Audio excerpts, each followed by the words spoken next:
You may think you are not a micromanager, but believe me, chances are high that you are. At least sometimes. You want to know more?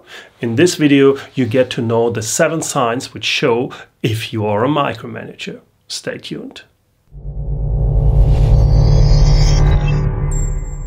For the best leadership advice, subscribe to my channel and hit the bell to be notified when I post a new video. In my first leadership role as a startup entrepreneur, I tried to control everything in detail.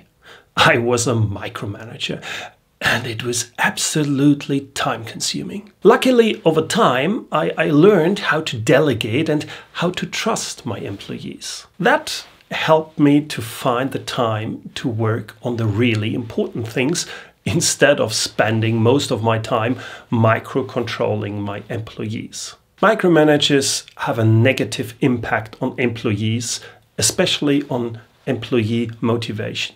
But it's also harmful for the micromanager himself. Let's take a closer look at these negative effects. Let's start with the effects on employees. If you tell employees exactly what they have to do, and if you check everything, you check their work down to the very last detail, then they lose the fun at work.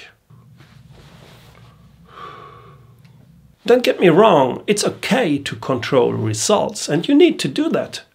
But it's not okay to specify and control every tiny little step towards the results.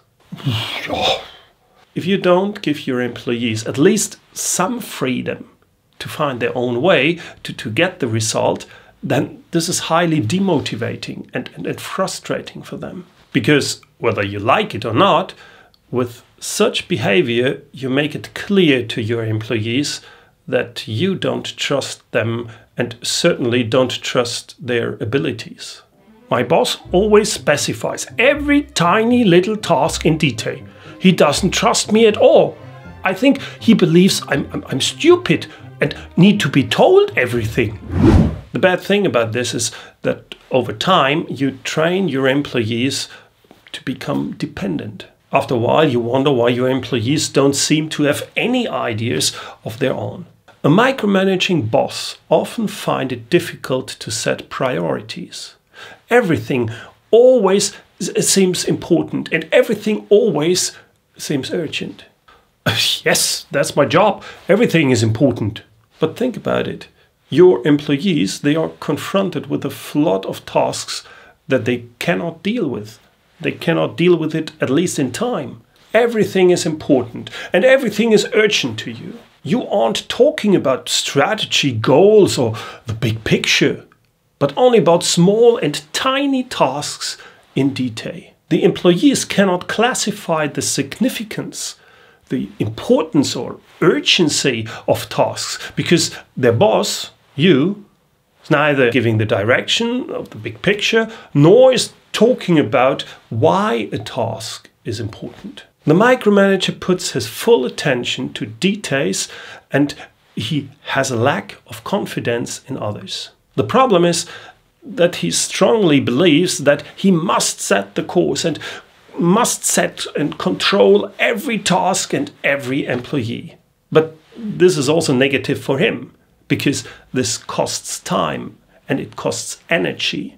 And that is exactly why the micromanager becomes the bottleneck of his department. Everything needs to be approved by him. Tasks remain lying around on his desk because he has not yet checked and released them. He's the bottleneck. He takes care of every little thing and therefore does not find the time to take care of the really important things. The operational matters are really eating him up. That's stressful for him and that demotivates him.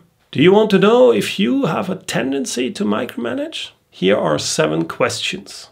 The more of them you answer with yes, the more you and your team probably suffer from you being a micromanager. Number 1. Do you spend more than 90% of your working time on day-to-day operation? Yes, that's my job. Number 2. Do you believe in the saying, to control is better to trust? Yep, employees need control. Otherwise, nothing gets done. I mean, everyone knows that. Number 3, do you have no time to work on strategy on a regular basis? Exactly, strategy. I don't have time for that. I'm very busy. Number 4, do you feel like you are the trusted expert in your field? Sure, no one in my department knows more than me. That's why I'm the boss. Number 5, do you frequently ask your employees about the status of project details? You bet. Number 6, do you always want a perfect solution? Sure. Number 7, let's assume that you have delegated a task to an employee. Now, you have the feeling that the employee is not working on the task, at least not in the way you would do it. Do you directly intervene without waiting for the outcome? Of course I have to, otherwise the work is not done correctly. Well, the more you agree, the more you have the tendency to micromanage your employees. If you want to know what you can do to avoid micromanagement, and if you want to know how you can resist the impulse to control and specify everything in detail, then check out this video. If you like this video, please let me know by liking it below and share it with your friends. If this video helped you, please leave a comment below. Thanks for watching and see you in the next video.